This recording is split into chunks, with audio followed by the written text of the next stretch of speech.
దినోత్సవ శుభాకాంక్షలు.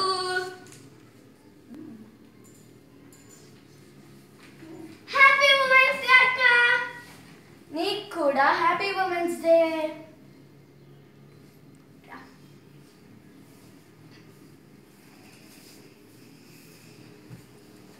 ఈరోజు పొద్దున్న మొబైల్లో నేను మెసేజెస్ చూశాను కదా, ఆడవాళ్ళని అంతా ఇంత అని పొగుడుతున్నారు.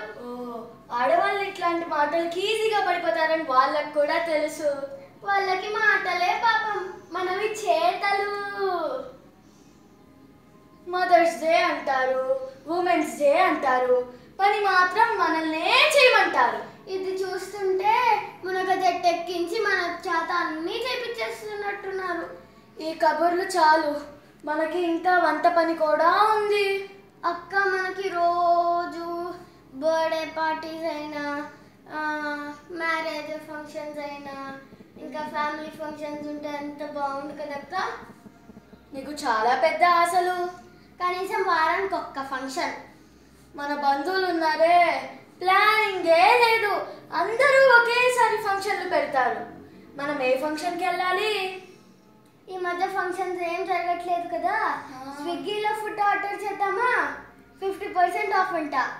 ఉమెన్స్ డే కదా ఈరోజు. అమ్మో, స్విగ్గీయా?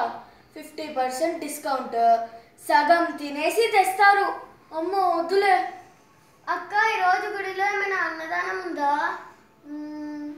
ఏం చెయ్యాలి, శుక్రవారాలు గుడిలో అన్నదానమే చెయ్యట్లేదు. అయ్యో, అయితే ఈరోజు కుకింగ్ చేయక తప్పదా?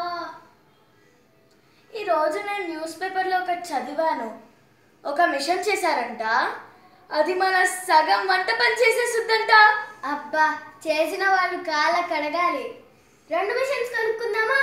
2 మిషన్స్ ఎందుకు? ఒక్క మిషన్ సగం పని చేస్తుంది. 2 మిషన్స్ కంటే